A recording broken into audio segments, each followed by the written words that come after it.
Hello guys, welcome back. In this lecture, we'll explore some properties and methods of the array. As we said, arrays, like all class instances, are reference type. First, let's take a look at the C# data types diagram to show you where the array is located.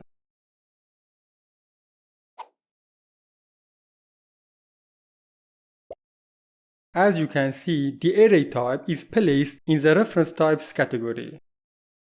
The array class provides several useful properties for manipulating arrays. Let's talk about them next.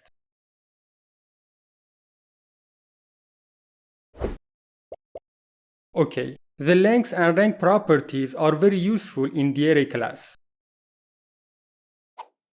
The length property returns an int value, representing the total number of elements in the array. For example, the length property of this array is 5.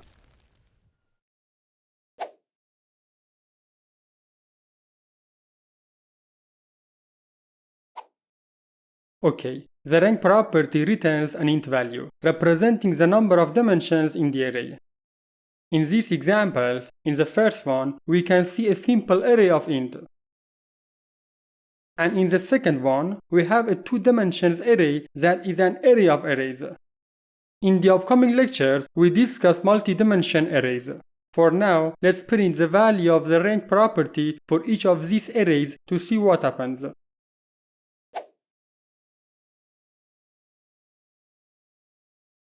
As we expected, we get 1 for the 1-dimension array and 2 for the 2-dimensions array. Alright, apart from properties, the array class also provides various methods that allow us to perform operations on arrays. Let's explore some of them next. The clear method sets all the elements in the array to their default values. For example, here, we declare and initialize an int array called numbers. In these statements, we print these 4 elements. In the next statement, by using the clear method, we clear all the elements of the numbers array, setting them to their default values.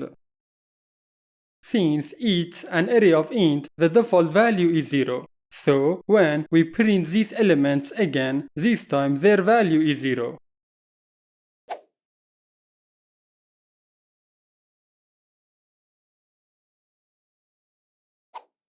Alright, the sort method sorts the elements in a 1-dimensional array. It takes the array as a parameter.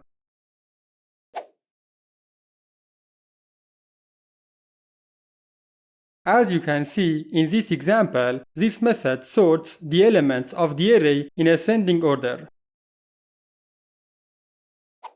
Okay, the third method we wanna discuss is the reverse method. It reverses the sequence of the elements in the 1-dimensional array. It also takes the array as a parameter.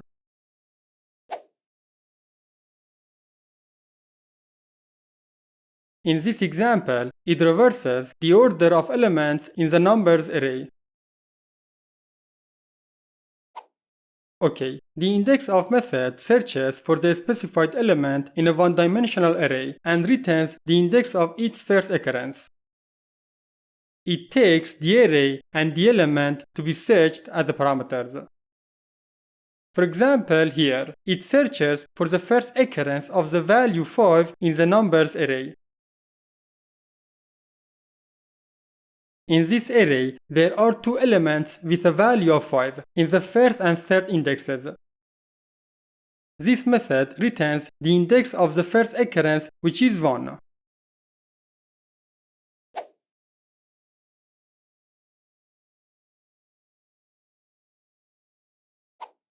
The last index of method does the opposite by searching for the last occurrence of the specified element. Let's use the last index of method in the previous example. As you can see, this method returns 3 as the last occurrence of 5. Okay, done. See you soon with another lecture.